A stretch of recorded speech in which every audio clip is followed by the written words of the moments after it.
মূর্তির পূজা মুসলমানরা করতে পারে? এর মধ্যে মূর্তি পূজা আছে না নাই? কথা বলেন, আছে না নাই? বিগত দিনগুলোতে উলামায়ে কেরামরা যখন মূর্তির বিরুদ্ধে কথা বলেছে, এই দেশ মুসলমানদের দেশ, 92% মুসলমানের দেশে মূর্তি বানানো হবে না, মূর্তি বানানো চলবে না। যখন মুসলমানেরা এই স্লোগান দিয়েছিল, আলেমরা যখন মাঠে ময়দানে নেমে গেছে মূর্তির বিরুদ্ধে কথা বলতে, যখন আলেমরা লেগে গেল, আলেমদেরকে ধরে ধরে নির্যাতন করে জেলে ঢুকায় দিচ্ছে। কথা কয় না? আচ্ছা, আমি আপনাদের কাছে জানতে চাই, আলেমরা যে কথাগুলি বলছে এটা কি মুসলমানদের পক্ষে না বিপক্ষে? এটা পক্ষে না বিপক্ষে? আচ্ছা, নির্দ্বিধায় দলাদলি নাই ভাই, আওয়ামী লীগ, বিএনপি, জামাত সব এলাকায় আছে না নাই? থাকবে, এটা দুনিয়ার সাথে। কিন্তু আমাদের প্রধান পরিচয় হলো আমরা মুসলমান। কথা ঠিক না ঠিক? আমাদের প্রধান পরিচয় হলো আমরা মুসলমান। মুসলমানরা কারো উপরে জুলুম করতে পারে? কাউকে আঘাত করতে পারে? করতে পারে না। যারা বিগত দিনে করছে, এরা অন্যায় করছে, জুলুম করেছে। জুলুম হলো অন্ধকার। যারা অন্ধকারের কাজ করেছে তারা অন্ধকার দিয়েই পালাতে বাধ্য হয়েছে। কথা ঠিক না ঠিক? আমরা অন্ধকারের দিকে যাবো না ইনশাআল্লাহ। এটা আমার দেশ, আমার জন্মভূমি বাংলাদেশ। মৃত্যু পর্যন্ত এই দেশে থাকবো। শুধু এই দেশেই নয়, মরার পরে আমার লাশটা এই দেশেই দাফন হবে। কথা বলুন ঠিক কিনা? এই দেশের আলেমরা যখন মূর্তির বিরুদ্ধে কথা বলল, এটা কি মুসলমানদের পক্ষে হয়েছে বিপক্ষে হয়েছে? আচ্ছা, মুসলমান আমার ভাই, একজন মানুষ যখন মূর্তি পূজা করে, হিন্দুদের পূজায় যায়, তখন কি তার ঈমান থাকে? কথা বলেন না কেন?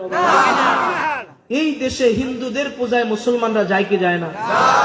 নির্লজ্জ বেহায়া মুসলমানরা শুধু পূজায় যায় না, পূজাতে গিয়া লাড্ডু খায়, মিষ্টি খায়, আর বলে খুব আনন্দ হয়েছে। এমন বেহায়া নির্লজ্জ মুসলমান সমাজে আছে না নাই? কোন মুসলমান যদি হিন্দুদের পূজায় যায়, তার ঈমান থাকবে? ঈমান থাকবে না। মুসলমানরা কখনো হিন্দুদের পূজায় যেতে পারে না। ও কলিজার টুকরা যুবক ভাইরা, আপনারা আমাদের দুশমন নয়। এই দেশে যদি আপনার প্রিয় বন্ধু কেউ থাকে, এই দেশে সবচাইতে কাছের বন্ধু হলো উলামায়ে কেরাম। কথা বলুন ঠিক না ঠিক? আলেমরা হলো সবচাইতে আপনাদের কাছের বন্ধু। সবচাইতে, যেমন আমরা দুনিয়াতে মনে করি আমি 10 তলা বাড়ি উঠাইতে পারলে আমি সফল, 5 তলা উঠাইতে পারলে আমি সফল, বড় একটি নেতা হতে পারলে সফল। আসলে এটা সফলতা নয়। সফলতা কোথায়? আল্লাহ রাব্বুল আলামিন কোরআনের মধ্যে বলছে। আমি কি আয়াতটা বলবো? আল্লাহ বলেন, ফামান যুহজিহা আনিন নার ওয়া উদখিলাল জান্নাতা ফাকাদ ফাজ।